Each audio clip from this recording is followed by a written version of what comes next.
Hello students, I hope you all are doing well. और आज हम देखेंगे, आज का जो हमारा सेशन है वो बेस्ड है जो लास्ट आपका टेस्ट हुआ था यूनिट्स एंड डायमेंशंस का। तो आज के सेशन में हम देखेंगे कि यूनिट्स एंड डायमेंशंस का जो क्वेश्चन पेपर था और उन क्वेश्चंस को हम कैसे अप्रोच करेंगे। Test code that is Z80 501, ये आपका टेस्ट कोड है। और टेस्ट पेपर सॉल्यूशंस की हम बात करेंगे, 11 फिजिक्स जेई का सिलेबस कवर करेंगे हम इसमें आज। तो आज के सेशन में हम देख लेते हैं कि वेटेज जो है यूनिट्स एंड डायमेंशंस चैप्टर का क्या क्या आता है। दैट इज 2024 में इतना, 23 में this, 13 17 and back on, like this questions have come in JEE Mains. तो जो लास्ट टेस्ट आया था उसमें आप में आपके लिए सबसे पहला क्वेश्चन जो पूछा गया था दैट इज कि दो physical quantities whose dimensions are not same can not be. अगर दो क्वांटिटीज जिनकी डायमेंशन सेम नहीं है वो क्या नहीं की जा सकती हैं, तो उनका मल्टीप्लिकेशन किया जा सकता है, उनका डिवीजन किया जा सकता है। ऐसी क्वांटिटीज जिसकी डायमेंशन सेम नहीं है उनको हम ना ही ऐड कर सकते हैं और ना ही सब्ट्रैक्ट कर सकते हैं। तो जो आपका आंसर हो जाएगा ऑप्शन सी। ये आपने principle of homogeneity and principle of consistency में देखा है। Next question is what are the dimensions of Boltzmann constant. Boltzmann constant का जो डायमेंशंस होगा वो क्या होगा। तो आपको पता है कि आइडियल गैस इक्वेशन होता है P V is equals to N R T, and that is also equals to, ये चीज इक्वल होती है किसके, N K B T, where N जो होता है वो होता है नंबर ऑफ मॉलिक्यूल्स, के बी जो होता है वो होता है बोल्ट्जमैन कांस्टेंट, और टी जो होता है वो होता है आपका टेम्परेचर। नाउ हमें पता है कि PV is equals to N K B T, और आपको ये भी पता है कि वर्क डन का जो फॉर्मूला होता था that was P delta V, and work done और पीवी का डायमेंशन सेम होगा। दैट मीन्स डायमेंशनल एनालिसिस अगर हम करेंगे इस इक्वेशन की, then P V is equals to N K B T. अगर मैं इसमें डायमेंशंस पुटिंग द डायमेंशंस, अगर मैं इसमें डायमेंशंस पुट करूंगा बेटा, putting dimensions, so PV will become the dimension of work done. ठीक है, W is equals to PV, और N that is number of molecules जिसकी कोई डायमेंशन होती ही नहीं है, नंबर की कोई डायमेंशन नहीं होती। केबी की डायमेंशन को निकालना है, and T is dimension of temperature. तो डब्ल्यू और पीवी की डायमेंशन सेम है, और आपको पता है वर्कडन की डायमेंशन होती है that is Ml2T-2। Capital N number of molecules की कोई डायमेंशन नहीं है, नंबर्स की कोई डायमेंशन नहीं होती। के बी जिसकी डायमेंशन हमें निकालना है, and T is temperature not time. हो सकता हो आप लोग कंफ्यूज हो जाओ टी देख करके कि ये टी का मतलब टाइम है, बट नो, बी केयरफुल, यहाँ टी इज टेम्परेचर, और टेम्परेचर का जो डायमेंशन होता है दैट इज के। सो आई एम सेंडिंग द के on the other side, it will become Ml2T-2 upon के, और इस साइड बचा रहेगा आपका बोल्ट्जमैन कांस्टेंट केबी। तो फाइनली जो हमारा केबी की जो डायमेंशन निकल करके आएगी that will be Ml2T-2 K-1। This is the dimension of Boltzmann constant, Ml2T-2 K-1, Ml2T-2 K-1, option C. Answer is option C. Okay guys, तो बोल्ट्जमैन कांस्टेंट आप इस तरीके से डायमेंशन उसके निकाल सकते हो। नेक्स्ट क्वेश्चन की तरफ बढ़ते हैं। नेक्स्ट क्वेश्चन है क्वेश्चन नंबर 3। दो रेजिस्टेंस जिसमें से पहला रेजिस्टेंस है 100 ± 3 ओम और दूसरा रेजिस्टेंस है 200 ± 4 ओम, इनको सीरीज में कनेक्ट करते हैं। तो आपसे पूछा गया है कि इसका इक्विवेलेंट रेजिस्टेंस क्या होगा। तो आपको पता है कि अगर सीरीज में कनेक्शन करते हैं तो इक्विवेलेंट रेजिस्टेंस होता है simply algebraic addition, R1 + R2 हो जाए। और आपको पता है ये चीज कि जब भी हम दो क्वांटिटीज का एडिशन करते हैं तो उनके एरर्स जो होते हैं वो सिंपली ऐड हो जाते हैं, एल्जेब्रिकली ऐड हो जाते हैं, सिंपली ऐड हो जाते हैं, सिर्फ ऐड, उनका जो भी एब्सोल्यूट वैल्यूज है वो ऐड हो जाती हैं। चाहे हम सब्ट्रैक्शन करें तो भी एरर्स की एब्सोल्यूट वैल्यूज ऐड हो जाती है। तो सिमिलरली यहाँ पे अगर हम बात करेंगे तो इक्विवेलेंट रेजिस्टेंस क्या हो जाएगा हमारा, 100 प्लस 200 गिव्स आउट 300 ओम। और जो एरर्स है वो फाइनल रिजल्ट में कितना पहुंचेगा, यानी कि डेल्टा आर ई क्यू, जो एब्सोल्यूट एरर होगा वो क्या होगा। तो जब दो क्वांटिटीज को ऐड करते हैं तो उनके एब्सोल्यूट एरर्स भी आपस में ऐड हो जाते हैं। That is 3 + 4। पहले वाले में एब्सोल्यूट एरर आपका 3 है, दूसरे वाले में एब्सोल्यूट एरर आपका 4 है। ऐड अप करने के बाद हमारे पास आता है 7 ओम। तो फाइनली जो हम लिखेंगे equivalent resistance, that will be written as 300 plus minus 7 ohm, and that will be your option number A. तो answer is option A.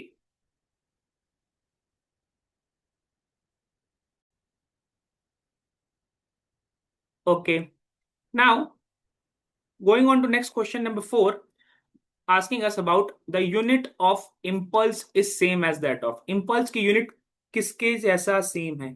आपको पता है कि जो impulse होता है वो होता है चेंज इन मोमेंटम, मोमेंटम का चेंज होता है, ठीक।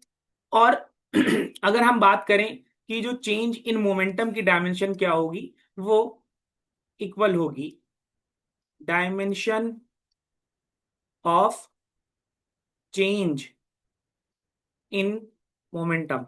चेंज इन मोमेंटम की डायमेंशन बात करें हम या फिर हम मोमेंटम की बात करें, हम दोनों की डायमेंशन सेम होगी। क्योंकि आप चेंज का मतलब होता है मैथमेटिकली सब्ट्रैक्ट करना, और सेम क्वांटिटी में से सेम क्वांटिटी सब्ट्रैक्ट करेंगे, यानी कि सेम डायमेंशन में से सेम डायमेंशंस का सब्ट्रैक्शन होगा तो फाइनल रिजल्ट सेम डायमेंशन ही आएगा। तो चेंज ऑफ मोमेंटम का जो डायमेंशन होगा वो मोमेंटम के डायमेंशन के ही जैसा होगा, सेम होगा। तो डायमेंशन ऑफ मोमेंटम हो जाएगा यहां पर आपका linear momentum will be the right answer, कि इंपल्स की जो डायमेंशन होगी वो लीनियर मोमेंटम जैसी डायमेंशन होगी। That is option number B. Next question number 5 आपसे पूछा जा रहा है कि जो मैग्नेटिक फोर्स है किसी on a point moving charge, point moving charge पर जो लगने वाला मैग्नेटिक फोर्स है वो F is equals to Q into vector V cross vector V से हम उसको जज करते हैं। जहां पे Q क्या है, चार्ज है, V वेलोसिटी ऑफ चार्ज है, B मैग्नेटिक फील्ड है। तो आपसे पूछा जा रहा है भाई डायमेंशन ऑफ B बताना है आपको, B की यानी कि मैग्नेटिक फील्ड की डायमेंशन बताना है। तो लेट्स सी कि force is equals to Q vector V cross vector B, ठीक है। अब अगर हम इसका डायमेंशनल एनालिसिस करें या हम इसमें डायमेंशंस पुट करें, डायमेंशनल एनालिसिस करें हम और इसमें या फिर हम डायमेंशंस पुट करें, एक ही बात है। तो फोर्स की डायमेंशंस हमें पता है, that is M L T - 2। Charge, charge की डायमेंशन क्या होता है, चार्ज की डायमेंशन होते हैं A × T। As as we know Q is equals to IT, और I की डायमेंशन होती है, करंट की डायमेंशन होती है एम्पियर A, और T टाइम की डायमेंशन हो जाती है T। उसके बाद V वेलोसिटी, वेलोसिटी की डायमेंशन हो जाती है, दैट इज LT - 1। उसके बाद हमारे पास है बी मैग्नेटिक फील्ड, बी की डायमेंशन हमें निकालनी है। अच्छा जी, उसके बाद हम क्या करेंगे भाई, हम लाइक क्वांटिटीज, लाइक बेस्ड को एक जगह कनेक्ट कर लेंगे। फॉर एग्जाम्पल हमारे पास यहाँ पे टाइम टी और यहाँ पे टाइम T - 1 कैंसिल आउट हो जाएगा, तो हमारे पास ए बचेगा, एल बचेगा, और मैग्नेटिक फील्ड बी बचेगा। अब क्या क्या बचा हमारे पास, लेफ्ट साइड में है MLT - 2, राइट साइड में है AL और मैग्नेटिक फील्ड बी। ए और एल को हम उस साइड में भेज देंगे तो that will become MLT - 2 upon A into L, it is equals to magnetic field B. और सारी क्वांटिटीज को डिनोमिनेटर को ऊपर भेजने पर हमारे पास बचेगा MT - 2 A - 1। So that will become the dimension of magnetic field. Dimension of magnetic field कितनी हो जाएगी, MT - 2 A - 1।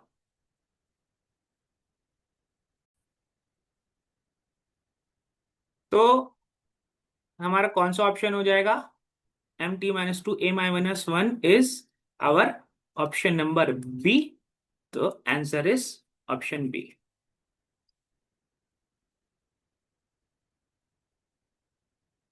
नेक्स्ट क्वेश्चन की तरफ बढ़ते हैं। नेक्स्ट क्वेश्चन कहता है हमारा कि अगर हम बात करें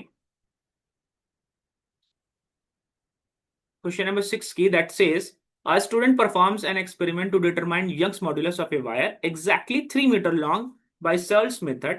सर्ल्स मेथड का यूज करके एक स्टूडेंट जो है Young's modulus of a wire को डिटरमाइन करता है, जिसमें वो फॉर्मूला यूज करता है y is equals to 4mlg/pi/l d²। अच्छा, अब उसकी जो पर्टिकुलर रीडिंग्स आती हैं वो हमें बताई जा रही है यहाँ पे कि the student measure the extension in the length of wire to be 0.8 mm। जो एक्सटेंशन है स्मॉल एल, जो आपको एक्सटेंशन दिया जा रहा है वायर का, दैट इज 0.8 mm उसने रीड किया है। लेकिन वो अभी भी अनसर्टेन है, यानी उस रीडिंग में भी थोड़ा सा एरर है, एंड दैट इज +-0.08 mm। इतने का उसका एरर है। Load of exactly 1 kilogram, 1 kilogram का लोड लगाता है। The student also measures diameter of wire to be 0.4 mm। वो वायर के डायमीटर को भी मेजर करता है, and that is 0.4 mm। 0.4 mm की डायमीटर की रीडिंग वो मेजर करता है, लेकिन उसमें भी अनसर्टेनिटी है, एरर है, दैट इज +-0.01 mm का एरर है।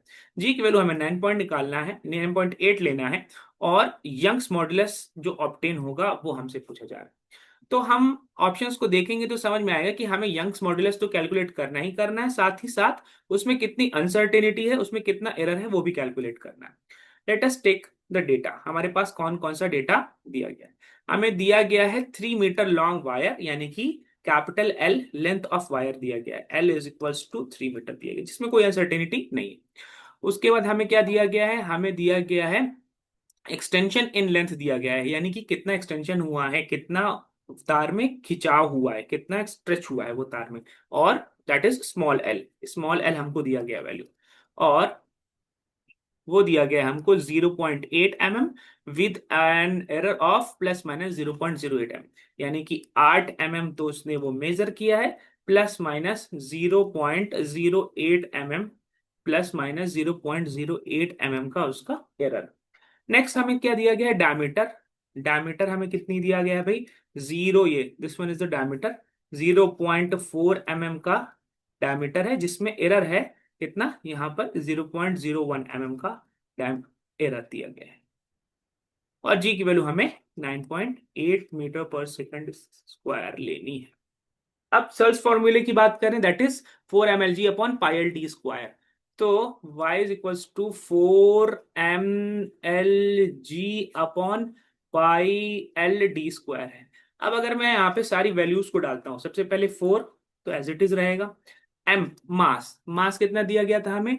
हमें मास दिया गया था 1 किलोग्राम का, it is given in the question. उसके बाद लेंथ, लेंथ कितनी दी गई थी हमें? लेंथ दी गई थी 3 मीटर की। ग्रेविटेशनल एक्सेलरेशन कितना है भाई? 9.8 का gravitational acceleration upon pi into small L. Small L यानी एक्सटेंशन कितने है भाई? 8 mm। Extension of the wire कितना है? 8 mm, that is 8 × 10⁻³ actually this is 0.8 mm। जो एक्सटेंशन इन वायर है that is 0.8 mm, so it will be 0.8 × 10⁻³ d²। Diameter का square है, डायमीटर हमें कितना दिया गया है? 0.4 दिया गया है, तो डायमीटर का स्क्वायर विल बी 0.4 × 10⁻³ क्योंकि mm में है तो मैं इसको SI में करूंगा तो ये 10⁻³ से मल्टीप्लाई हो जाएगा, और डायमीटर का स्क्वायर है तो हम यहाँ पे डायमीटर का स्क्वायर कर देंगे।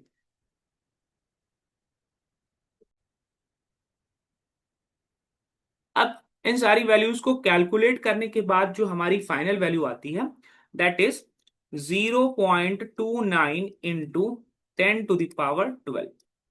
सिग्निफिकेंट फिगर में बात करें हम तो टू, साइंटिफिक नोटेशंस में बात करें हम तो 2.9 × 10⁻11 मीटर जो आ जाता है भाई वाई, हमारा आ जाता है यंग्स मॉडुलस।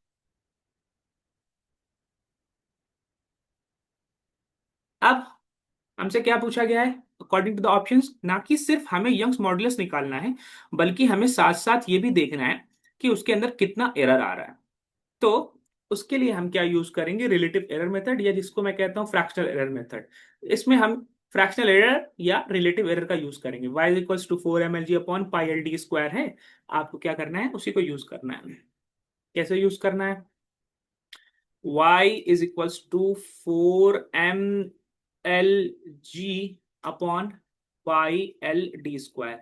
अब रिलेटिव एरर अगर मैं लिखूं, रिलेटिव एरर लिखूं, that will be delta y upon Y. 4 is a constant, तो उसका कोई रिलेटिव एरर नहीं होगा। Delta m upon m plus delta l upon l plus delta g upon g plus pi is a constant, तो उसका कोई relative error नहीं होगा।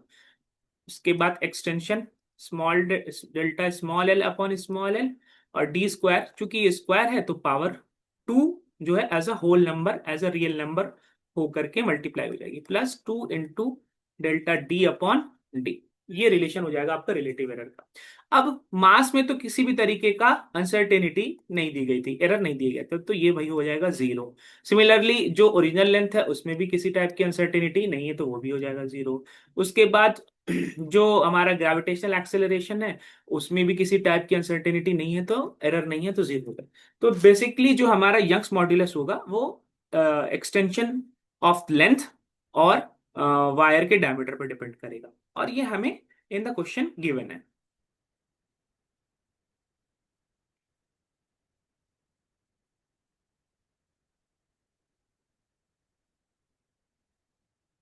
Delta y upon Y is equals to delta l upon l plus 2 times delta d upon d। Okay, delta y upon Y is equals to, let's see, delta l upon l। Delta l हमें दिया गया था क्या, हाँ हमें दिया गया था एरर, एक्सटेंशन इन लेंथ का एरर हमको दिया गया था, दैट इज 0.08, और स्मॉल l की value 0.8। So that will become 0.08 upon this is 0.8 plus 2 into delta d। Diameter में एरर दिया गया था 0.01 और डायमीटर है 0.4, 0.01 और डायमीटर है 0.4। अब इसको हम कैलकुलेट कर लेंगे। कैलकुलेट करने के बाद जो हमारा रिजल्ट आएगा वो होगा 0.15। अब हमें यंग्स मॉडुलस की वैल्यू पता है, पीछे हमने कैलकुलेट कर रखी है, that is 2.9 into 10 to the power 11। तो delta y is equals to 0.15 into 2.9 into 10 to the power 11। Multiply करने के बाद, मल्टीप्लीकेशन करने के बाद ये वैल्यू बन जाती है 0.435 इंटू 10 to the power 11। यानी कि अगर मैं फाइनली यंग्स मॉड्यूलस को लिखूंगा तो that will B 2.9 into 10 to the power 11 plus minus 0.435 into 10 to the power 11। यानी कि यंग्स मॉड्यूलस जो हमारा फाइनली आ जाएगा 2.9 plus minus 0.435 into 10 to the power 11। अब ये कौन सा ऑप्शन मैच कर रहा है हमारा, that is option number B. हमारा ऑप्शन नंबर बी मैच कर रहा है, 2.9 plus minus 0.43 into 10 to the power 11। यानी कि option number B is the right answer. Option B is our right answer. अब हमारा नेक्स्ट क्वेश्चन है कि अ फिजिकल क्वांटिटी पी जो है वो रिलेटेड है चार ऑब्जर्वेबल से, चार क्वांटिटी से, that is A B C and D. वो किस तरीके से कनेक्टेड है, connected according to the formula P is equals to 4 pi R 4 pi square A square B cube C under root T. और हमें ये बता दिया गया है कि जो परसेंटेज एरर है measurement in A B C and D are 1%, 2%, 3% and 4% respectively. अब आपको डिटरमाइन करना है परसेंटेज एरर और एब्सोल्यूट एरर क्वांटिटी पी में, और वैल्यू ऑफ पी हमें दे रखी है। अच्छा जी, हमारे पास रिलेशन क्या दिया है, हमारे पास रिलेशन दिया है P is equals to 4 pi square A square B cube C and under root D. अगर मैं इसका रिलेटिव एरर लिखूं या फ्रैक्शनल एरर जिसको कहते हैं, रिलेटिव एरर लिखूं या फ्रैक्शनल एरर, तो हम कैसे लिखेंगे? That will be written as delta P upon P. 4 pi constant है, उस 4 पाई स्क्वायर कांस्टेंट है, उसका किसी भी टाइप का रिलेटिव एरर नहीं होगा। अच्छा, ए स्क्वायर का जो रिलेटिव एरर हो गया 2 delta A upon A, plus B cube का हो जाएगा 3 डेल्टा बी अपॉन बी। आपको पावर रूल पता है कि जब भी हम रिलेटिव एरर लिखते हैं तो जो पावर होता है वो एज अ होल नंबर के फॉर्म में आके मल्टीप्लाई हो जाता है, एज अ रियल नंबर के फॉर्म में आके मल्टीप्लाई हो जाता है, प्लस डेल्टा सी अपॉन सी। अच्छा, डी के ऊपर रूट है पावर, यानी कि पावर हाफ है, तो that will become half of delta D upon D. अच्छा, अब अगर मैं बोथ साइड, दोनों साइड 100 से मल्टीप्लाई कर दूं तो ये बन जाएगा परसेंटेज एरर। यानी कि अगर आपको परसेंटेज एरर बनाना है तो आपको बोथ साइड मल्टीप्लाई करना होगा 100 से, यानी कि delta P upon P into 100, ये हो जाएगा percentage error. 2 delta A upon A into 100, ये ए का परसेंटेज एरर हो जाएगा। 3 delta B upon B into 100, ये बी का परसेंटेज एरर हो जाएगा। Delta C upon C into 100, ये सी का परसेंटेज एरर हो जाएगा, plus half delta D upon D into 100, ये डी का परसेंटेज हो जाएगा। अब हमें percentage error A B C D का दे रखा है, दैट इज 1%, 2%, 3% एंड 4%। ये वैल्यूज हम इसमें डाल देंगे। So delta P upon P into 100 is equals to 2 times percentage error of A, यानी 2 इंटू 1%, फिर 3 times percentage error of B, यानी कि 3 इंटू 2%, फिर 1 times percentage error of C, यानी कि 3%, फिर half times 1/2 times percentage error of D, यानी कि हाफ इंटू 4%। तो ये हमारा बन जाएगा 2%, ये हमारा बन जाएगा 6%, ये हमारा बन जाएगा 3%, और कैलकुलेट होने के बाद ये हमारा बन जाएगा आपका 2%। अब इन सबको ऐड करेंगे हम तो दिस विल बिकम 13%। तो delta P upon P into 100, जो हमारा परसेंटेज एरर पूछा उन्होंने, वो बन जाएगा हमारा 13%। उसके बाद इन्होंने एब्सोल्यूट एरर भी पूछा है, तो एब्सोल्यूट एरर के लिए हमें कुछ खास नहीं करना है, पी की वैल्यू दी हुई है, वो डाल करके हम एब्सोल्यूट एरर निकाल सकते हैं। That is delta P upon P is equals to 13 upon 100, that is 0.13। ये वैल्यू आपने निकाल ली यहां से। अब आपको पी की वैल्यू दी गई, ये यहाँ पे उन्होंने पी की वैल्यू दी है कि वैल्यू ऑफ पी इज 4.762, ये आपको दी गई। So delta P upon 4.762 is equals to 0.13। अब delta P is equals to 4.762 into 0.13, इसका अगर हम मल्टीप्लीकेशन कर देंगे तो that will become 0.619। Delta P जो होगा वो आपका 0.619 हो जाएगा, यानी कि 13% एंड 0.619। तो 13% एंड 0.619 मीन्स अराउंड अराउंड 0.62। कौन सा ऑप्शन हो जाता है आपका? Option number C. So answer is option number C.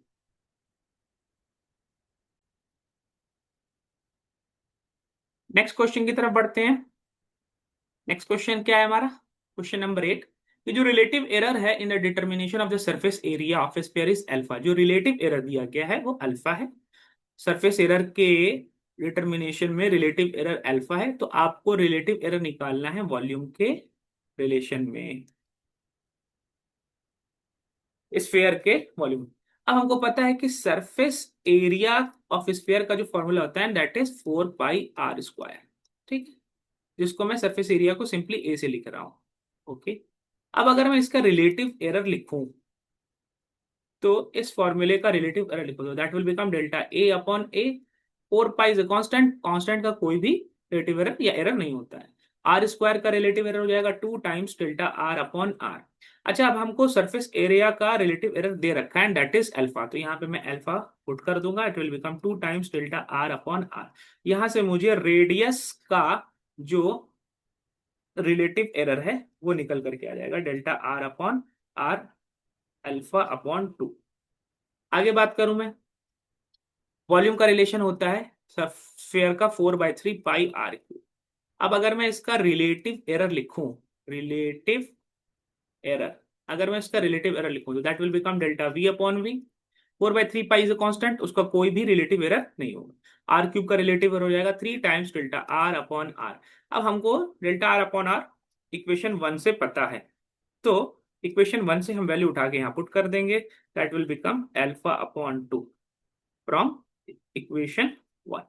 तो जो रिलेटिव एरर हो जाएगा वॉल्यूम का, that will B 3 alpha upon 2। कौन सा ऑप्शन हो जाएगा आपका? Option number A, 3 alpha upon, option is a.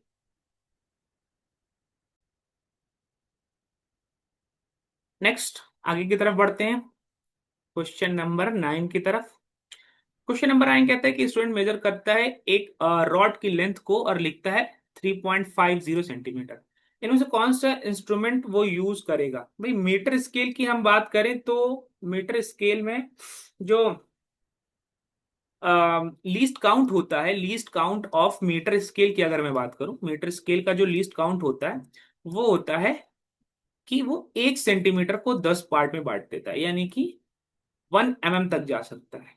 ठीक है, यहां पे हम देख रहे हैं कि हमारी जो रीडिंग है वो है 3.50 सेंटीमीटर, यानी कि after decimal, after decimal 2 digits, 2 digits हैं हमारे पास, डेसिमल के बाद 2 डिजिट, यानी कि वो 1 सेंटीमीटर को भी 100 पार्ट्स में बांट रहा है।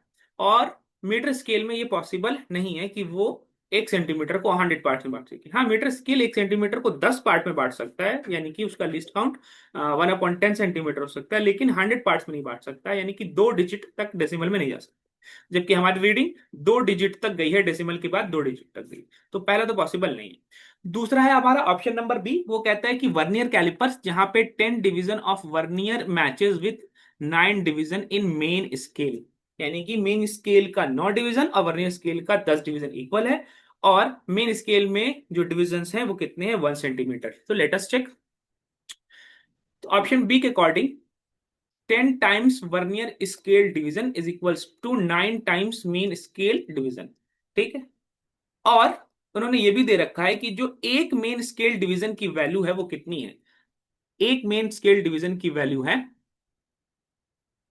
हाँ, a main scale has in 1 centimetre. ठीक है, matches 9 division in scale, a main scale has 10 divisions in 1 centimetre. इन्होंने बोला है कि जो हमारा मेन स्केल है उसमें 1 सेंटीमीटर को 10 हिस्सों में बांट रखा है, यानी कि 1/10 सेंटीमीटर है।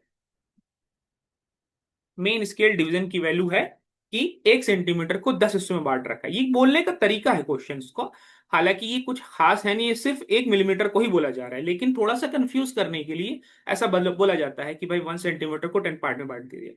तो जो थोड़ा सा शार्प माइंडली इस चीज को पढ़ेगा, ध्यान से फोकस से पढ़ेगा, वो समझ जाएगा कि ये कोई बहुत बड़ी बात नहीं बोली है।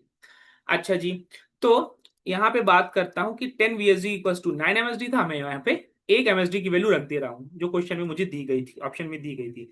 तो 1 MSD की वैल्यू कितनी है भाई? 1/10 centimetre, this will become 9/10 centimetre.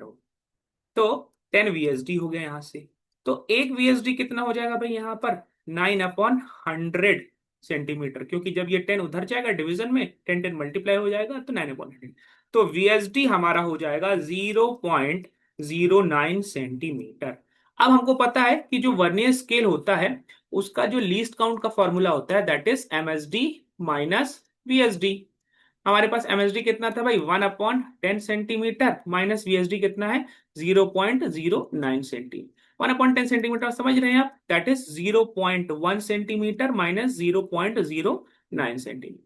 Subtract करने पर यह आ जाएगा 0.01 सेंटीमीटर। अगर थोड़ा सा आपको कंफ्यूजन हो रहा है तो मैं इसको और बेटर लिख दूं, 0.10 सेंटीमीटर माइनस 0.09 सेंटीमीटर। अब आसानी से सब्ट्रैक्ट करने पर हमें समझ में आएगा 0.01 सेंटीमीटर, यानी कि जिस वर्नियर स्केल की बात की जा रही है यहाँ पर, उस वर्नियर स्केल का जो लीस्ट काउंट है वो कितना है भाई, 0.01 सेंटीमीटर है। और हमारे क्वेश्चन में जो रीडिंग दी गई थी वो रीडिंग थी 3.50 सेंटीमीटर, यानी कि डेसिमल के बाद 2 डिजिट तक गया था, यानी कि सेंटीमीटर को उसने 100 पार्ट्स में डिवाइड किया था। सिमिलरली यहाँ पर भी लीस्ट काउंट डेसिमल के बाद 2 डिजिट तक जा रहा है, यानी कि वो 1 सेंटीमीटर को 100 पार्ट्स में डिवाइड कर रहा है। दैट मीन्स कि हमारा option B is the suitable instrument which he use to measure, यही वो सुटेबल इंस्ट्रूमेंट है इसका इस्तेमाल करके उसने रॉड की लेंथ को मेजर किया है। तो correct option is option number B.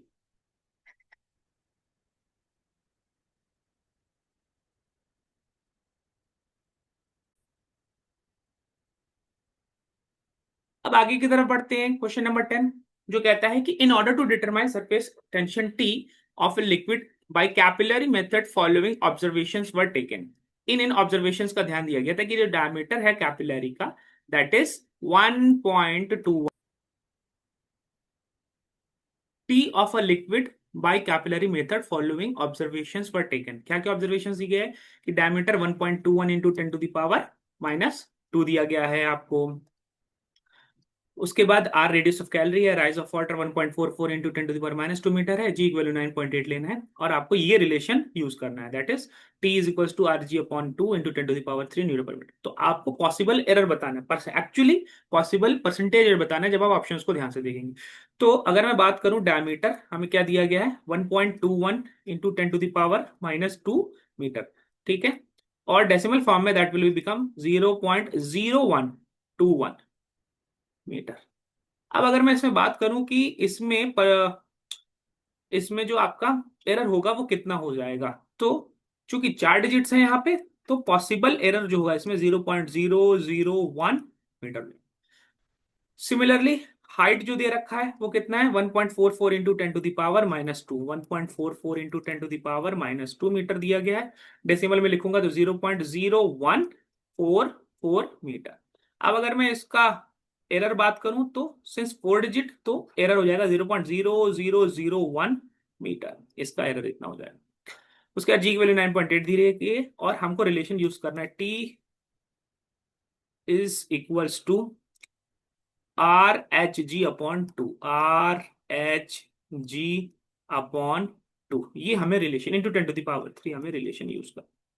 अब हमें निकालना क्या है भाई हमें निकालना है परसेंटेज एरर। परसेंटेज एरर निकालने के लिए उस क्वांटिटी की वैल्यू भी पता होनी चाहिए और साथ ही साथ हमें उसका जो एब्सोल्यूट एरर है वो भी पता होना चाहिए। तो पहले हम उस क्वांटिटी की वैल्यू निकाल लेते हैं।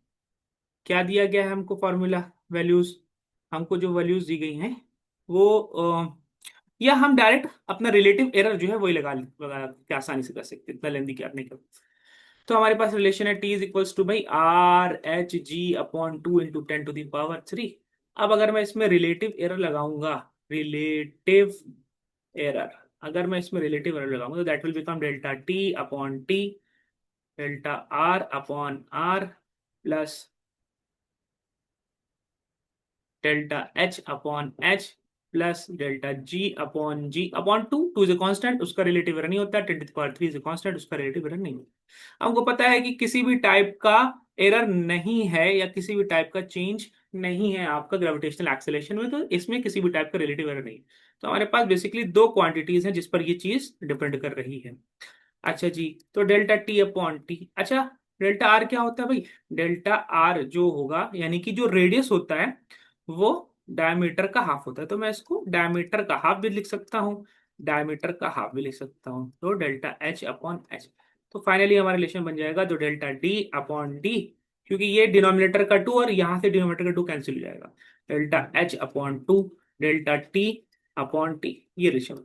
अब हमको ΔD डायमीटर में एरर पता है and that is how much 0.0001 और एक्चुअल डायमीटर 0.0121, तो 0.0001 अपॉन 0.0121 प्लस ΔH, हमको हाइट में एरर पता है दैट इज 0001.0001 और एक्चुअल हाइट 0.0144, तो 0.0001 अपॉन 0.0144।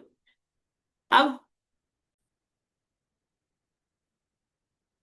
इन सारी वैल्यूज को अगर हम कैलकुलेट करेंगे तो डेल्टा टी अपॉन टी जो हमारा बन करके आएगा दैट विल बिकम 0.0152।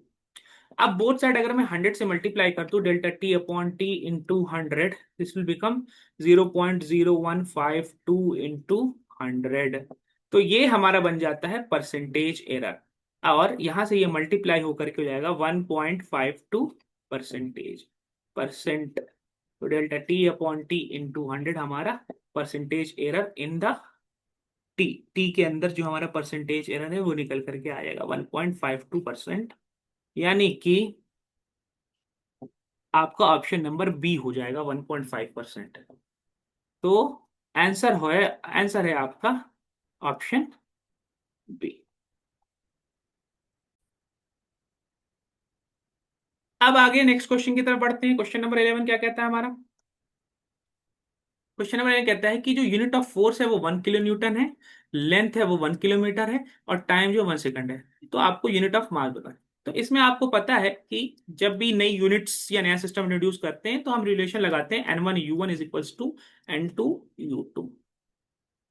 ठीक है, या मैं ऐसे लिखूं तो ज्यादा बेटर होगा, that is N2U2 is equals to N1U1, ये ज्यादा बेटर होगा। अच्छा, N2 क्या है? न्यूमेरिकल वैल्यू, U क्या है? यूनिट। N1 क्या है? न्यूमेरिकल वैल्यू, U1 क्या है? यूनिट। ये किस सिस्टम में है? ये न्यू सिस्टम में है, न्यू सिस्टम। अच्छा, ये किस सिस्टम में है? ये ओल्ड सिस्टम में है, ओल्ड सिस्टम। अच्छा जी।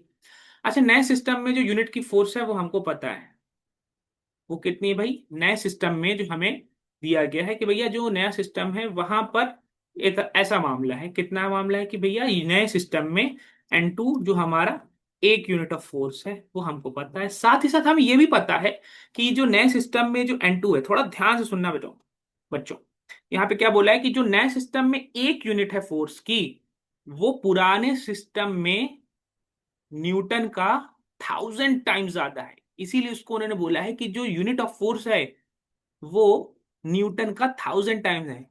तो जो यूनिट ऑफ फोर्स है वो किस में है? न्यू सिस्टम में। और वो कैसे है? वो ऐसे है कि पुराने सिस्टम के यूनिट के 1000 टाइम्स ज्यादा है, पुराने सिस्टम के न्यूटन के 1000 टाइम्स ज्यादा है। थोड़ा सा ध्यान रखना इसी चीज को, N1U1 N2U2 को लगाते हो कि कहाँ पे क्या रखना है। तो जो नया सिस्टम होगा उसमें जो एक यूनिट होगी फोर्स की, वो पुराने सिस्टम में पुराने सिस्टम में न्यूटन के फोर्स की यूनिट के 1000 टाइम्स ज्यादा होगी, 1 किलो होगी।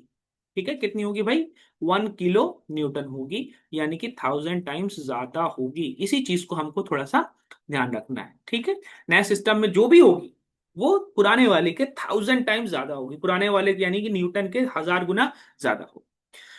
अच्छा, अब बात करते हैं भाई N2U2 का मतलब क्या होगा भाई? यानी कि फोर्स का डायमेंशन क्या होती है? MLT-2, यानी कि M2L2T2 और उसके बाद ओल्ड सिस्टम में N1 डायमेंशन, फोर्स की डायमेंशन क्या हो जाएगी आपकी? पुराने सिस्टम में M1L1 और T1 में -2, ये हो जाएगा।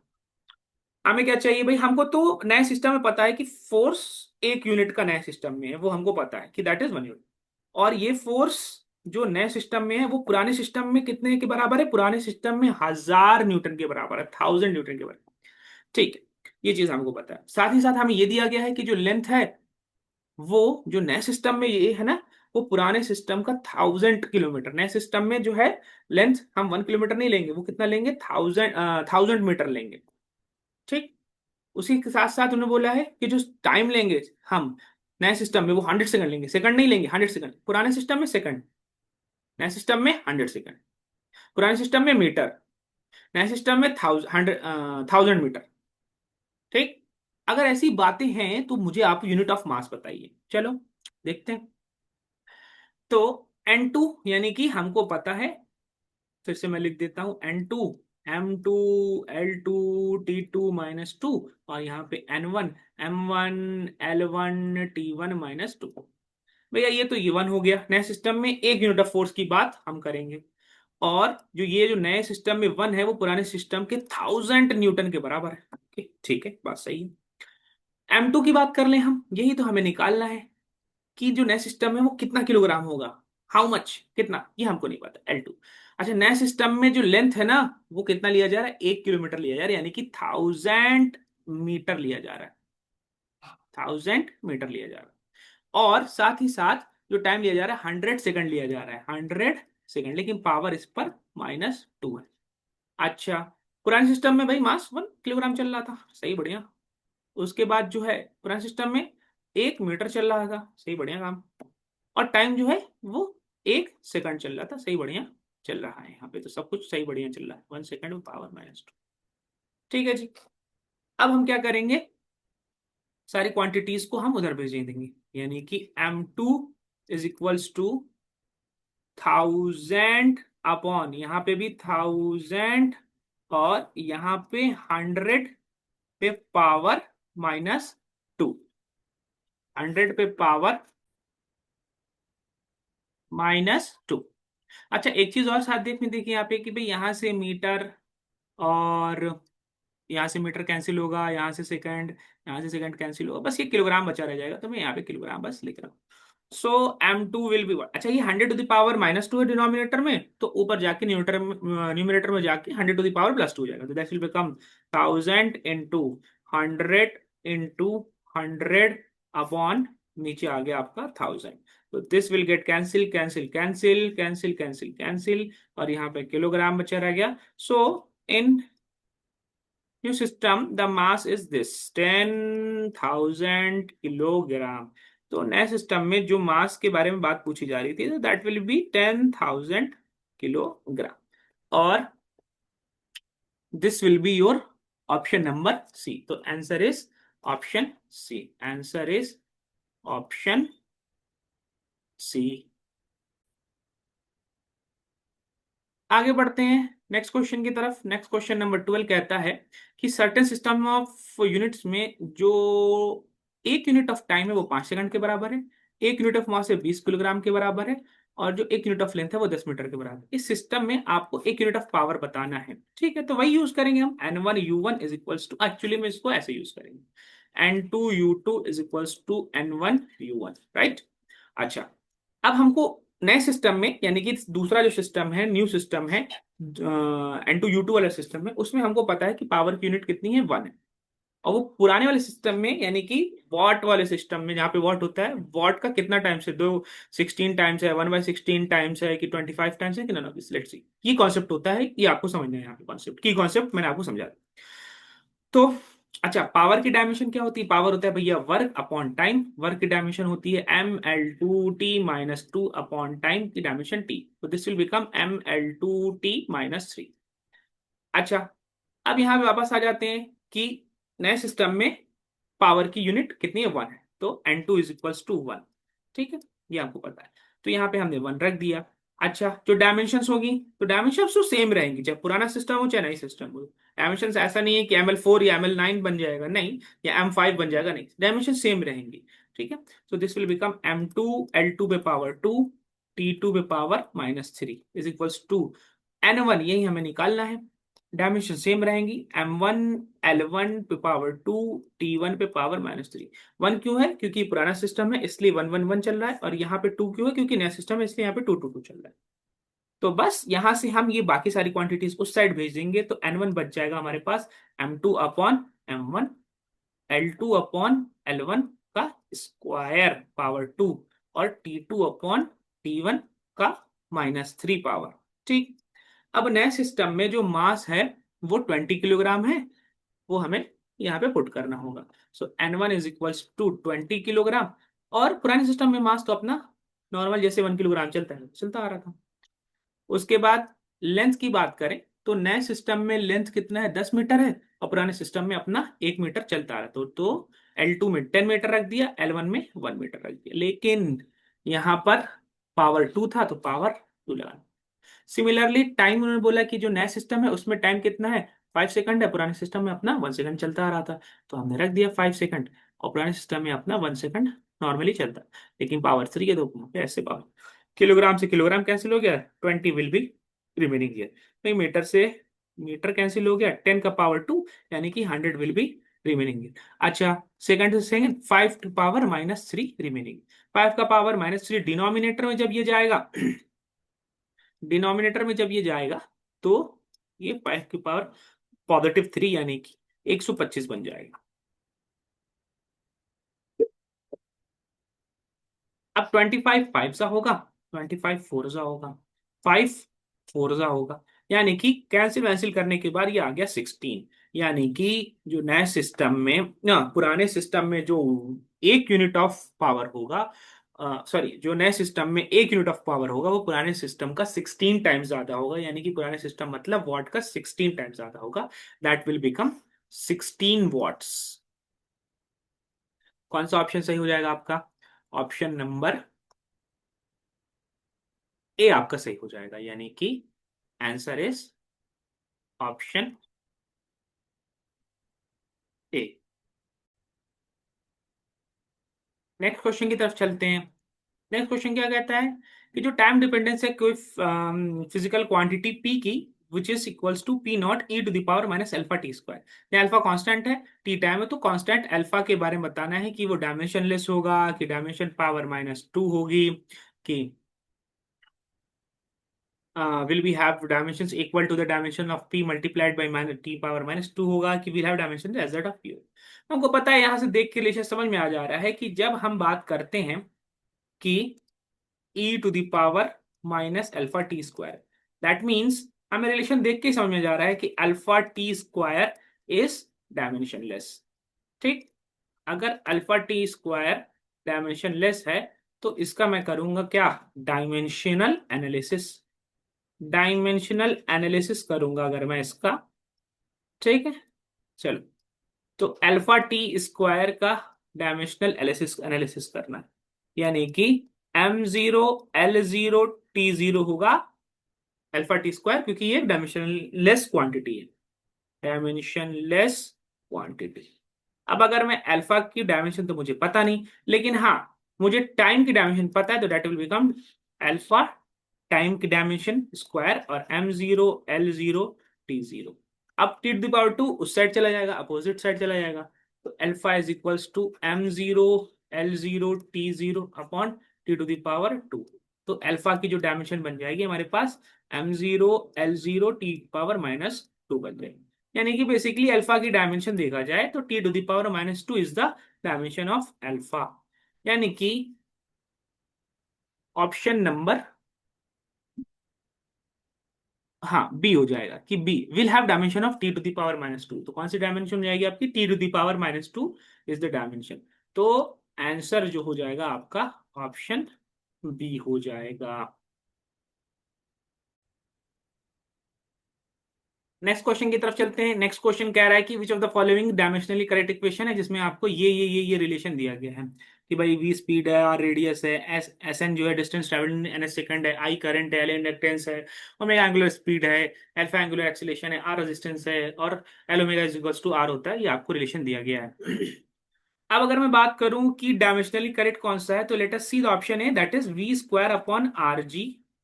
We square upon R G is equal to tan theta. अब हमको पता है कि tan theta sine cos and this these are, जितने भी ट्रिग्नोमेट्रिक टर्म्स हैं वो क्या होते हैं भाई? Dimensionless. tan theta is dimensionless, right? तो अगर मैं इसका डायमेंशनल एनालिसिस करूं, ठीक है, एलएचएस ले लेता हूं मैं, V square upon R G. V velocity, R radius, G gravitational acceleration. ठीक है भाई, तो अगर मैं इसका डायमेंशनल एनालिसिस करता हूं तो हमारे पास क्या निकल करके आता है भाई? एल वेलोसिटी का जो डायमेंशन होता है दैट इज LT-1, लेकिन पावर 2 है तो यहाँ पे मैंने पावर 2 लगा दिया है। आर, आर इज रेडियस, तो रेडियस की डायमेंशन क्या हो जाएगी? एल जी ग्रेविटेशनल एक्सेलरेशन, क्या हो जाएगा भाई? LT-2 ग्रेविटेशनल एक्सेलरेशन की डायमेंशन होती है। अच्छा, ऊपर क्या हो जाएगा पावर्स डिस्ट्रीब्यूट करने पर? L2T-2। नीचे क्या हो जाएगा पावर्स का एडिशन होने पर? L2T-2 हो जाएगा। यानी ऊपर से और नीचे से कैंसिल आउट होने पर हमारे पास डायमेंशन बचेगी L0T0 और साथ ही साथ M0, which is dimensionless, is dimensionless and equals to RHS। Thus V square upon R G is equal to tan theta is dimensionally correct. ये डायमेंशनली करेक्ट फॉर्मूला है and that is your option number A. Answer आपका हो जाएगा option A. Option A is your answer here.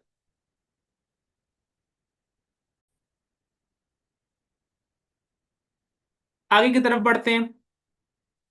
Question number 15 क्या कहता है कि जो टाइम पीरियड है किसी बॉडी का जो एसएचएम कर रही है, रिप्रेजेंट किया जा रहा है time period equals to P to the power A D to the power D to the power B S to the power.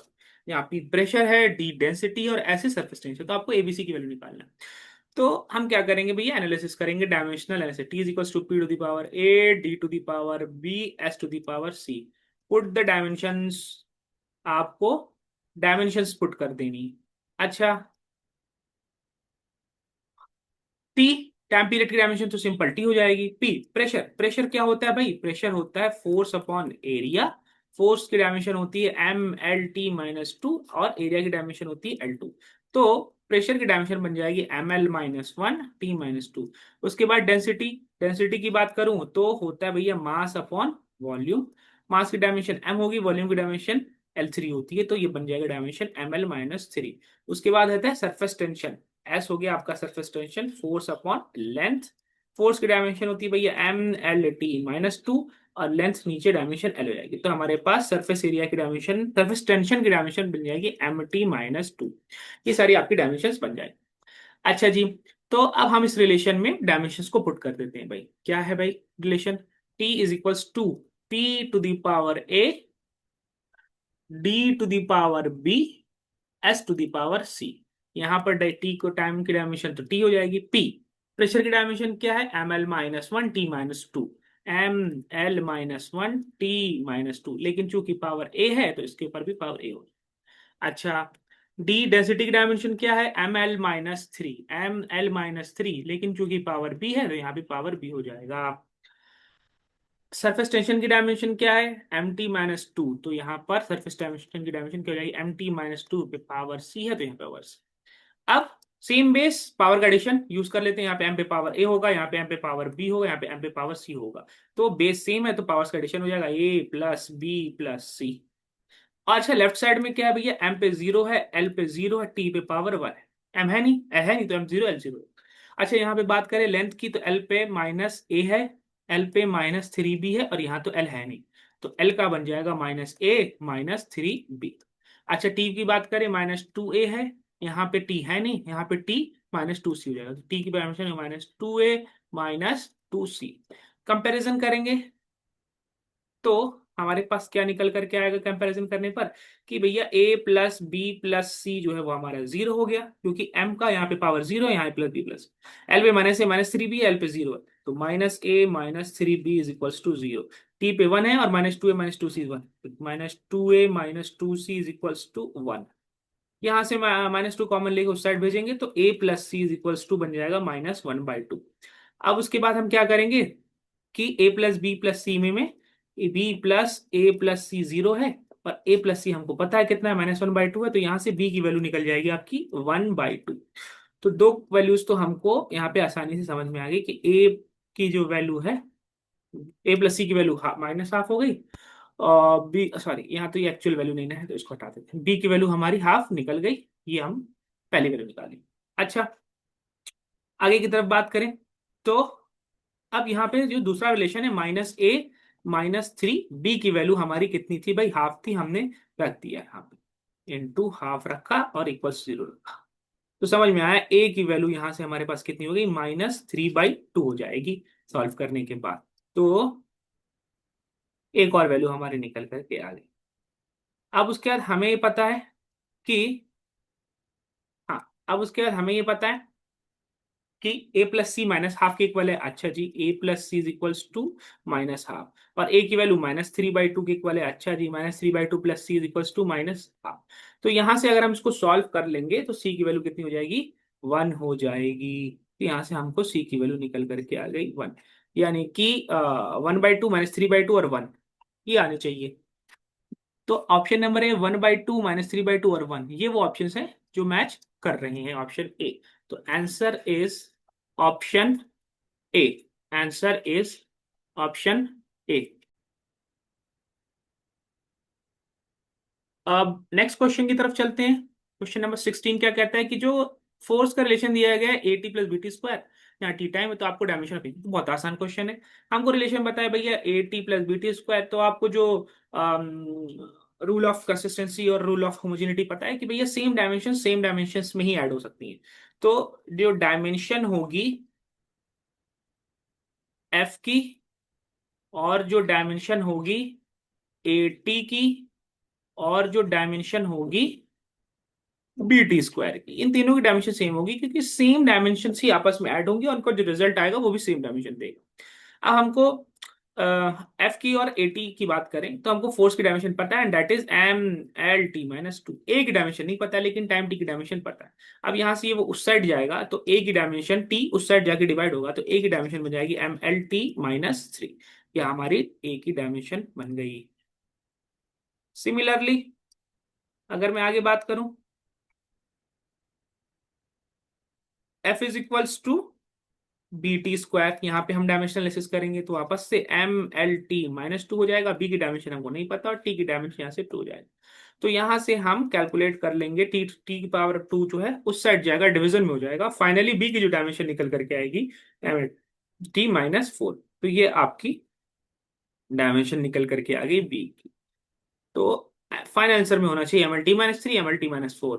That is option number B, MLT-3 and MLT-4। Answer is option B.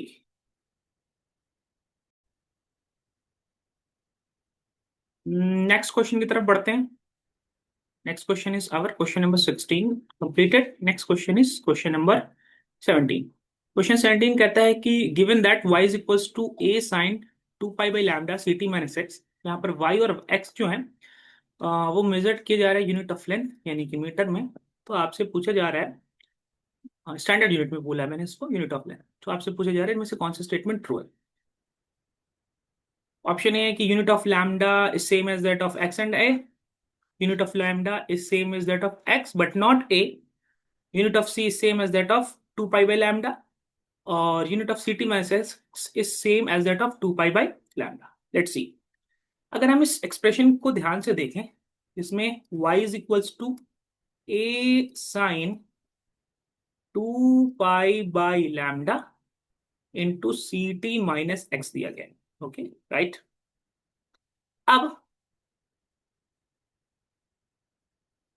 बात करें हम, तो हमारे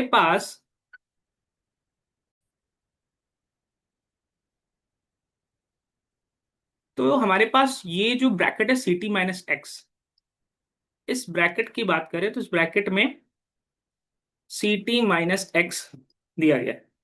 अब हमें पता है कि जो होमोजेनिटी का कॉन्सेप्ट और जो consistency of dimension and homogeneity of dimension की बात करें, तो उस कॉन्सेप्ट से हमको पता है कि डायमेंशन ऑफ CT जो होगा वो डायमेंशन ऑफ एक्स होगा, क्योंकि सेम डायमेंशन की क्वांटिटी ऐड होती है, सेम डायमेंशन की क्वांटिटी सब्ट्रैक्ट होती है, और एक्स की डायमेंशन आपकी लेंथ की डायमेंशन है, यानी कि CT की डायमेंशन एक्स, यानी कि L हो जाएगा। यानी कि यहां से हम बात करें तो C की डायमेंशन क्या हो जाएगा आपका, लेंथ अपॉन स्मॉल टी, और स्मॉल टी यानी कि टाइम की डायमेंशन क्या है, टी है। तो जो C की डायमेंशन हो जाएगी यहां से LT-1। उसके बाद अगर हम बात करें कि जो साइन का आर्ग्यूमेंट है, साइन का एंगल है, साइन का जो फंक्शन है 2π/λ इंटू CT-x, तो साइन का जो भी आर्ग्यूमेंट होता है, जो भी एंगल होता है, वो डायमेंशनलेस होता है। ये कॉन्सेप्ट हमें पता है कि 2π/λ इंटू CT-x इज डायमेंशनलेस। अच्छा, अगर ये डायमेंशनलेस है, इसका मतलब y is equals to a sine 2π/λ into CT-x की अगर मैं बात करूं, तो भाई ये वाला टर्म तो क्या हो गया आपका, डायमेंशनलेस। ये वाले की डायमेंशन क्या है भैया, L है डायमेंशन।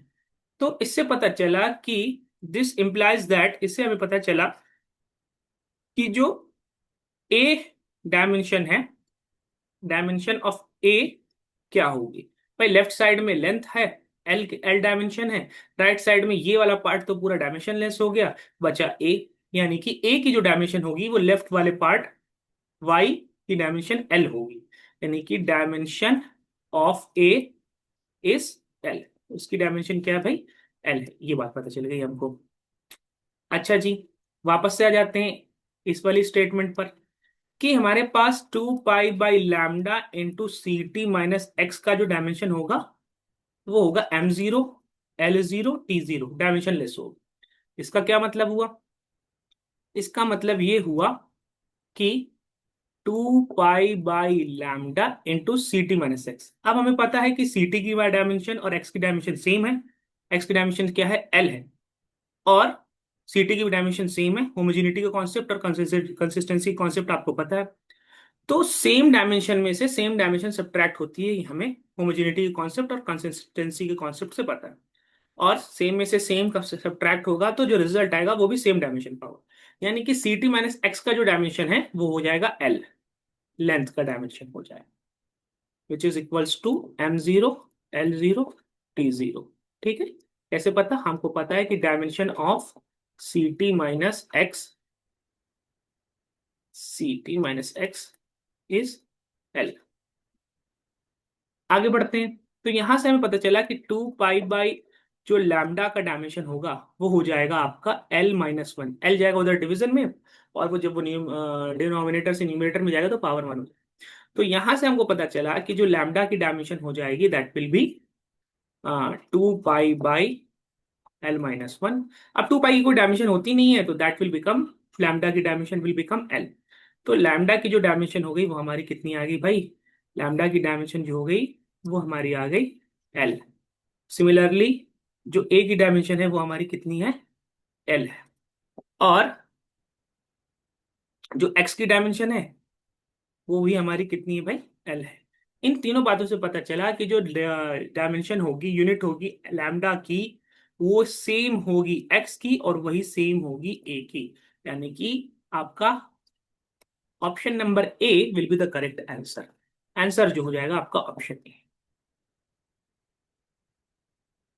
ठीक है, लैम्डा की डायमेंशन भी L, L unit metre, dimension A की एम्पलीट्यूड की डायमेंशन एल यूनिट मीटर हो जाएगी स्टैंडर्ड यूनिट, और सी टी की भी डायमेंशन और एक्स की डायमेंशन एल यानी कि यूनिट मीटर हो जाएगी। इन सब की यूनिट्स क्या हो जाएंगी, सेम हो जाएगी। Option number A will be your correct answer. आगे बढ़ते हैं। नेक्स्ट क्वेश्चन कहता है, क्वेश्चन नंबर 18, जो dimension of resistance of wire आपको बताना है। अच्छा जी, हमको पता है कि V is equals to I R, ohm's law होता है। अच्छा, तो R इज इक्वल्स टू क्या हो जाएगा आपका, V अपॉन आई। साथ ही साथ हमें ये भी पता है कि जो पोटेंशियल डिफरेंस V होता है वो work done per unit charge होता है, यानी कि W अपॉन क्यू इंटू आई हो जाता है। और हमको ये पता है कि Q is equals to I T होता है, यानी W अपॉन क्यू की जगह हम आई टी इंटू आई हो जाएगा। आगे बात करें तो रिलेशन हमारा फाइनली बन जाएगा W upon I square T. अब पुटिंग डायमेंशंस, अब अगर मैं डायमेंशंस को रखूंगा, इसमें डायमेंशंस रखूंगा तो वर्क डन की डायमेंशन हमको पता है दैट इज ml2t-2। करंट की डायमेंशन पता है ए, लेकिन चूंकि स्क्वायर है यहाँ तो ये ए स्क्वायर हो जाएगा, ए पे पावर 2। टाइम की डायमेंशन कितनी होती है, टी। तो रेजिस्टेंस की डायमेंशन हो जाएगी हमारी ml2t-3। ये डिनोमिनेटर से ऊपर जाएगा तो पावर -1 हो जाएगा, और ये डिनोमिनेटर से ऊपर जाएगा तो पावर -2 हो जाएगा, यानी ए पे -2। तो जो हमारी डायमेंशन निकल करके आएगी रेजिस्टेंस की that is ml2t-3 a-2। ml2t-3 a-2, ml2t-3 a-2, that is option D. तो जो आपका आंसर हो जाएगा that will B option number D. आगे बढ़ते हैं, क्वेश्चन नंबर 19। क्वेश्चन नंबर 19 क्या कहता है कि आप दो क्वांटिटीज मेजर करते हो, ए जिसकी वैल्यू 8 है और उसके अंदर एरर है 0.4 मीटर का। दूसरी क्वांटिटी बी है जिसको आप मेजर करते हो 2, जिसके अंदर एरर है 0.1 मीटर का। तो आपको रिपोर्ट करना है correct values of root A B. ठीक है, हमारे पास एक रिजल्ट है अंडर रूट ए बी, इसको आपको करेक्ट वैल्यूज में बताना है, यानी कि उसमें एरर के साथ उसको बताना है। ये ऑप्शंस देख रहे हो आप, यहाँ पे एरर नहीं है, यहाँ पे एरर नहीं है, यहाँ पे एरर दिया, एरर के साथ बताना है आपको। तो अगर मैं बात करूं कि पहले हम रिजल्ट निकाल लेते हैं कि रिजल्ट जो होगा वो अंडर रूट ए बी, ए की वैल्यू कितनी दी है भाई, यहाँ पे आप देख सकते हो ए की वैल्यू 8 है, और बी की वैल्यू कितनी दी है, यहाँ पे आप देख सकते हो बी की value 8 to the 16, square root of 16 is 4।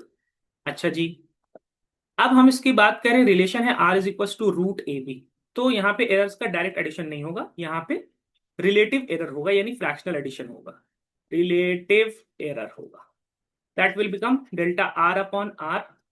अब ए पे पावर, ए अंडर रूट में, यानी इसके ऊपर पावर 1/2 है, और आपको पता है कि रिलेटिव एरर में powers as a real number आकर के मल्टीप्लाई हो जाते हैं, half delta A upon A. Similarly B पे भी रूट है, तो उसमें भी उसका power as whole number, as real number आके multiply, half delta B upon B हो जाए। हमें डेल्टा ए की वैल्यू दी है, ए में कितना रहता है 0.4, और ए की वैल्यू पता है 8। सिमिलरली हमें डेल्टा बी की वैल्यू पता है 0.1, और बी में कितना है, बी की वैल्यू कितनी है 2 है, ये वैल्यू पता है, हम इसमें पुट कर देंगे। क्या पुट करेंगे भाई, delta R upon R is equals to half of delta ए।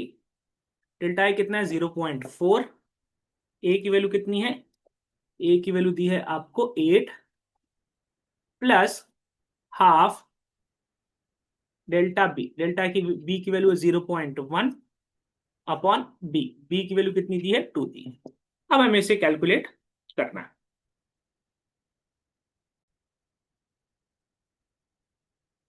इसको कैलकुलेट करेंगे डेल्टा आर अपॉन आर, तो यहां से भाई 4 1 जा 4, 4 2 जा 8, यहां से कैलकुलेट करेंगे तो ये बन जाएगा 0.1 अपॉन 4, और यहाँ पे भी मल्टीप्लाई वगैरह होके डिवाइड वगैरह होके 0.1 अपॉन 4, एड अप होकर के जाएगा 0.2 अपॉन 4, ये बन जाएगा भाई 0.1 अपॉन 2, तो this will become 0.05। Delta R upon R की वैल्यू हमारे आ गई, तो आर की वैल्यू तो हमें पता है, तो this will become 0.05 into R, और आर की वैल्यू हमें पता है 0.05 इंटू आर की वैल्यू कितनी निकाली थी भाई हमने पीछे, 4 निकाली थी, 4 लिख देंगे, यानी कि डेल्टा आर जो आ जाएगी हमारी, वो जाएगा 0.2, डेल्टा आर जो हो जाएगा वो हमारा कितना हो जाएगा 0।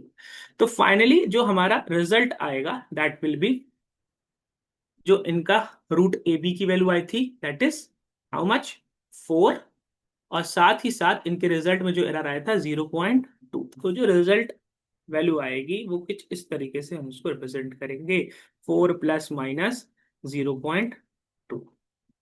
कौन सा ऑप्शन मैच होगा आपका, option number B, 4 plus minus 0.2, तो आंसर हो जाएगा आपका ऑप्शन बी।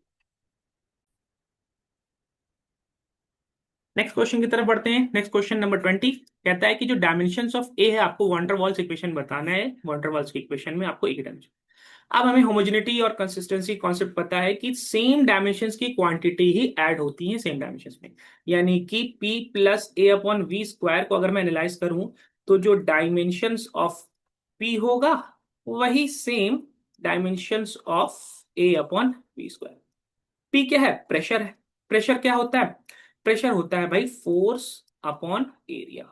फोर्स की डायमेंशन क्या होती है, mlt-2, एरिया की डायमेंशन क्या होती है L2, तो कैलकुलेट करने के बाद आ जाएगा ml-1 t-2। अच्छा, वॉल्यूम की डायमेंशन क्या होता है भाई L3, ये वैल्यूज हम पुट कर देंगे डायमेंशन वाले रिलेशन। तो P is equals to A upon V square है, P की डायमेंशन क्या है, अभी आपने कैलकुलेट किया ml-1 t-2, ml-1 t-2 is equals to A upon V square, यानी कि L3 का स्क्वायर, उधर जाके मल्टीप्लाई हो जाएगा, तो ml-1 t-2, और L पे पावर 6 ए, तो ए की जो डायमेंशन फाइनली बन करके आएगी ml-5 t-2, ये आपका आंसर हो जाएगा।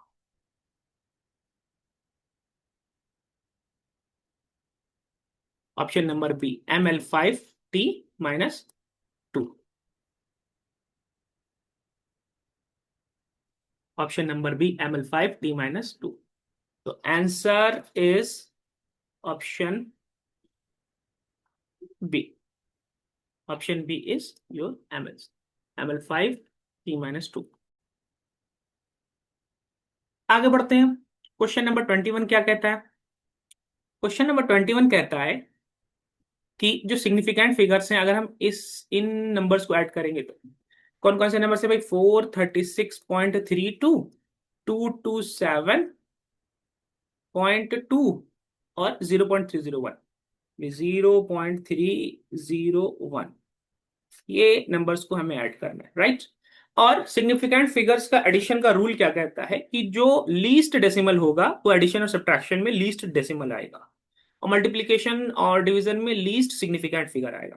तो अगर मैं इसको ऐड करूंगा तो आंसर आएगा यहाँ पे 1, ये 2 आएगा, 3 3 6 2 8 हो जाएगा, 13 का 3 कैरी ऑन 1 हो जाएगा, 6 हो जाएगा, 4 2 6 8, 663.82। लेकिन जो फाइनल आंसर होगा इन सिग्निफिकेंट फिगर, इन सिग्निफिकेंट फिगर्स, फाइनल आंसर जो होगा बेटा वो उतने ही डेसिमल्स प्लेस होने चाहिए जो लीस्ट डेसिमल।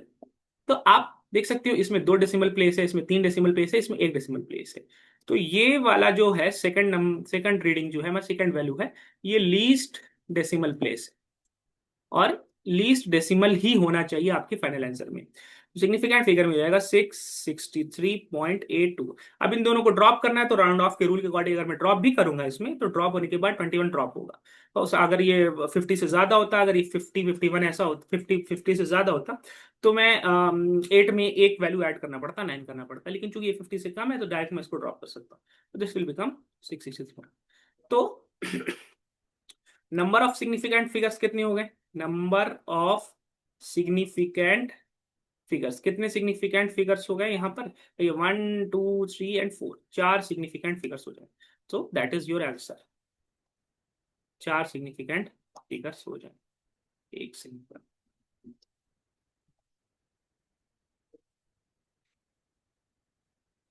4 सिग्निफिकेंट फिगर्स हो जाएंगे। नेक्स्ट क्वेश्चन की तरफ बढ़ते हैं आगे। क्वेश्चन नंबर 22 क्या कहता है? क्वेश्चन नंबर 22 कहता है कि जो यंग मॉड्यूलस है स्टील का वो है 19 into 10 to the power 10 newton per metre square. अगर ये 19 into 10 to the power x dyne per centimetre square होता है तो x की वैल्यू बताना है। बहुत आसान है। आपको यंग्स मॉड्यूलस दिया गया है भाई 19 into 10 to the power 10 newton per metre square. आपको इस न्यूटन को करना है डाइन में, इस मीटर को करना है सेंटीमीटर में। Let's see. 19 into 10 to the power 10, एक न्यूटन में 10 to the power 5 डाइन होते हैं। न्यूटन होता है आपका एसआई सिस्टम में, डाइन हो जाएगा आपका सीजीएस सिस्टम में। तो यहाँ पे मैंने उसको वैल्यू डाल दी। मीटर में होते हैं भाई कितने? 10 to the power 2 सेंटीमीटर होते हैं, लेकिन चूंकि स्क्वायर है तो यहाँ भी स्क्वायर हो जाएगा। यानी this will become 19 into 10 to the power 10, ऊपर 10 to the power 5 डाइन हो जाएगा और नीचे 10 to the power 4 centimetre square हो जाएगा। 10 to the power 4 से 10 to the power 5 कैंसिल होकर के ऊपर एक ही पावर बचेगा, 1 पावर बचेगा 10 to the power 1, और 10 to the power 10 और 10 to the power 1 एडअप होकर के बन जाएगा 10 to the power 11 dyne per centimetre square. ठीक है। यानी कि अगर मैं इसको कंपेयर करूंगा क्वेश्चन की दी हुई क्वांटिटी से, that is 19 into 10 to the power x dyne per centimetre square, और जो हमारा रिजल्ट आ रहा है 19 into 10 to the power 11 dyne per centimetre square. तो x की वैल्यू यहां से कितनी हो जाएगी? x की वैल्यू हो जाएगी आपकी 11। तो x की वैल्यू 11 हो जाएगी। ये हो गया आपका आंसर। आगे बढ़ते हैं। नेक्स्ट क्वेश्चन है क्वेश्चन नंबर 23। क्या कहता है क्वेश्चन नंबर 23? क्वेश्चन नंबर 23 कह रहा है कि अगर आपको डिस्टेंस डी निकालना है over which signal can be seen, जिसमें आपको कोई सिग्नल दिख सकता है क्लियरली, फॉगी कंडीशंस में क्लियरली दिख सकता है। तो एक रेलवे इंजीनियर डायमेंशनल एनालिसिस का इस्तेमाल करता है और अज्यूम करता है कि जो डिस्टेंस है ना वो डिपेंड करता है किस पे? डेंसिटी रो पर, फॉग की डेंसिटी भी डिपेंड करता है, इंटेंसिटी एस पर डिपेंड करता है, लाइट की इंटेंसिटी एस पर डिपेंड करता है, और उसकी फ्रीक्वेंसी एफ पर डिपेंड करता है। तो अब पाया इंजीनियर ने ये कि जो डेंसिटी डी है ना वो प्रोपोर्शनल है S to the power 1/n पर। तो एन की वैल्यू निकालना है। यानी कि जो डिस्टेंस है वो डिपेंड कर रही है किस किस चीजों पर, डेंसिटी रो पर डिपेंड कर रही है, इंटेंसिटी एस पर डिपेंड कर रही है, फ्रीक्वेंसी एफ पर डिपेंड कर रही है। Let the powers on these quantities be A B and C. अब यहाँ पे भाई प्रोपोर्शनलिटी हटता है, कांस्टेंट आता है, डेंसिटी पे पावर ए, इंटेंसिटी पे पावर बी, फ्रीक्वेंसी पे पावर सी। अच्छा, डेंसिटी की डायमेंशन हमें पता है, डेंसिटी की डायमेंशन कितनी होती है भाई, मास पर यूनिट वॉल्यूम। तो मास अपॉन वॉल्यूम करेंगे, यहाँ भाई एम होता है, ये L3 होता है, that will become M L-3। अच्छा, इंटेंसिटी की बात करें तो बोलते हैं भैया पावर अपॉन एरिया। अच्छा, पावर क्या होता है भाई, work upon time into area. ठीक।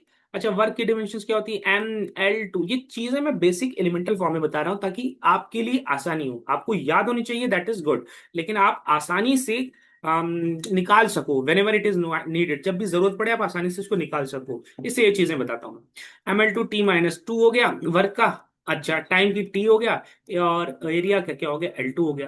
तो यहां से हमारे पास क्या बन करके आएगा भाई, T-3, ये हमारा इंटेंसिटी की रिलेशन बन करके आएगा। उसके बाद फ्रीक्वेंसी होता है भैया 1 अपॉन टाइम पीरियड, तो यहां से इसकी डायमेंशन हो जाएगी T पे-1। अच्छा, अब हम इस रिलेशन में, डिस्टेंस के रिलेशन में सबकी डायमेंशंस को डाल देते हैं। क्या relation, D is equals to K into rho to the power A, S to the power B, F to the power C। Putting dimensions, चलो भैया डायमेंशन डाल देते हैं इसके अंदर। Putting dimensions. अच्छा, डायमेंशंस डिस्टेंस की कितनी हो जाएगी, L, और कुछ नहीं है तो M0 लिख लो, और L1 लिख लो, T0 लिख लो। ठीक। के की तो कोई डायमेंशन नहीं है, डायमेंशनलेस कांस्टेंट है। रो, अभी हमने बताया ML-3, लेकिन चूंकि पावर ए है तो पावर ए भी डालना पड़ेगा।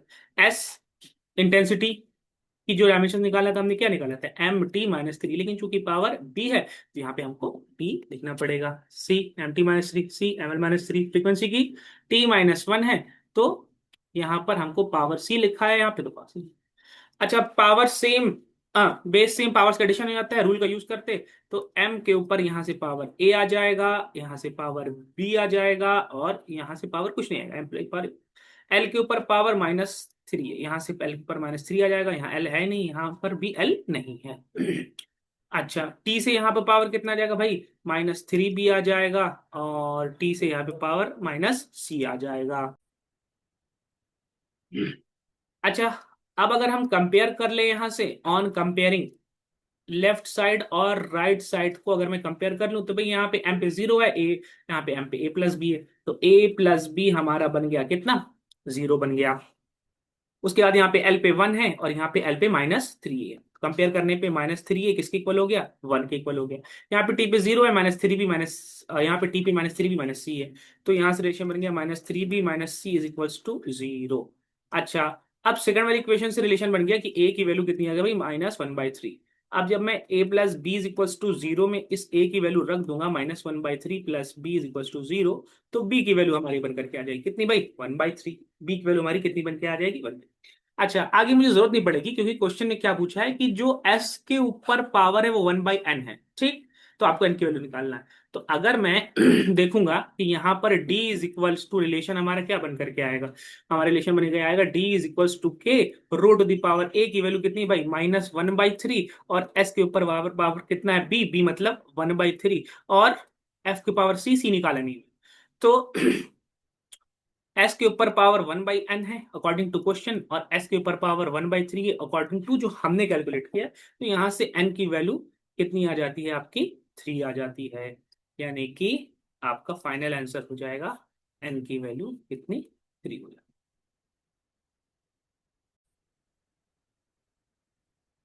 नेक्स्ट क्वेश्चन की तरफ बढ़ते हैं। नेक्स्ट क्वेश्चन, क्वेश्चन नंबर 24 क्या कहता है, ये जो परसेंटेज एरर है measurement of length of A cube is 2%, तो आपको परसेंटेज एरर की वॉल्यूम, भैया परसेंटेज एरर लेंथ में दिया है, यानी कि Δ L/L into 100, that is percentage error in length 2%। अच्छा, आपको वॉल्यूम निकालना है, वॉल्यूम का फॉर्मूला क्या होता है, क्यूब की बात हो रही है तो क्यूब के वॉल्यूम का फॉर्मूला होता है L3। तो परसेंटेज एरर इस फॉर्मूले के लिए क्या हो जाएगा, परसेंटेज एरर हो जाएगा भाई Δ V/V इंटू 100। अब L3 है, अब आपको पता है कि पावर जो होती है वो एरर में एज अ रियल नंबर के फॉर्म में आके मल्टीप्लाई हो जाती है, that is 3 delta L upon L into 100। अब हमको डेल्टा L अपॉन L की वैल्यू पता है, दैट इज 2%, 3 इंटू 2% मल्टीप्लाई होकर कितना हो जाएगा 6%। तो जो delta V upon V into 100 है, यानी कि परसेंटेज एरर इन वॉल्यूम जो होगा वो हो जाएगा आपका 6%, and that will be your answer. Next question की तरफ बढ़ते हैं। नेक्स्ट क्वेश्चन कहता है कि जो potential difference across a charged capacitor is given as V is equal to Q। तो पोटेंशियल डिफरेंस है किसी चार्ज कैपेसिटर में, वो इस रिलेशन इस फॉर्मूले से दिया जाता है। Q यहाँ Q चार्ज है, C कैपेसिटेंस है। अच्छा, Q दिया गया है आपका with error 100 plus minus 5 microcoulomb, C दिया गया है आपका 5 ± 1 ± 0.1 माइक्रोफैराड। तो आपको परसेंटेज एरर बताना है किसमें, वोल्टेज V में। अच्छा, तो V is equal to Q upon C। अब हम इसका लिखते हैं परसेंटेज एरर। अच्छा, परसेंटेज एरर अभी नहीं, पहले हम V की वैल्यू कैलकुलेट ही कर लेते हैं। अच्छा, Q कितना दिया हमारे पास भाई, that is 100 micro upon C। Charge कितना दिया हुआ है भाई, 5, सॉरी चार्ज कह रहा है, कैपेसिटेंस कितना दिया हुआ है भाई, 5 माइक्रो फैरेड। तो जो वोल्टेज आ जाएगा दैट विल भी हमारा 20 वोल्ट आ जाएगा यहाँ से कैलकुलेट करने के बाद। अच्छा जी, वैसे हमको जरूरत थी नहीं, फिर भी हमने निकाल लिया, ओके कोई बात नहीं। अब हम लिख लेते हैं V is equals to Q upon C। इसका अगर मैं परसेंटेज एरर लिखूं तो that will be delta V upon V into 100 is equals to delta Q upon Q into 100 plus delta C upon C into 100। अच्छा, क्या दिया है, delta Q कितना दिया हुआ है, क्वेश्चन में हमें दिखा है कि डेल्टा Q दिया हुआ है 5 अपॉन 100, Q चार्ज दिया हुआ है 100 × 100 प्लस डेल्टा सी कितना दिया हुआ है 0.1 अपॉन सी कितना दिया हुआ है 5 × 100। अच्छा, यहाँ से ऊपर नीचे 100 कैंसिल हो जाएगा, 5 बच जाएगा। यहाँ से 5 और 100 कैंसिल हो जाएगा और ये 20 हो जाएगा। तो 0.1 इंटू 20, तो एड अप होकर के ये कितना हो जाएगा भाई, 7%। तो delta V upon V into 100 यानी कि परसेंटेज एरर जो आएगा पोटेंशियल डिफरेंस में वोल्टेज में कितना आएगा भाई, 7% का परसेंटेज एरर आ जाएगा। And this will be your answer. I guess all questions हमारे हो गए and that's it for today guys, thank you so much.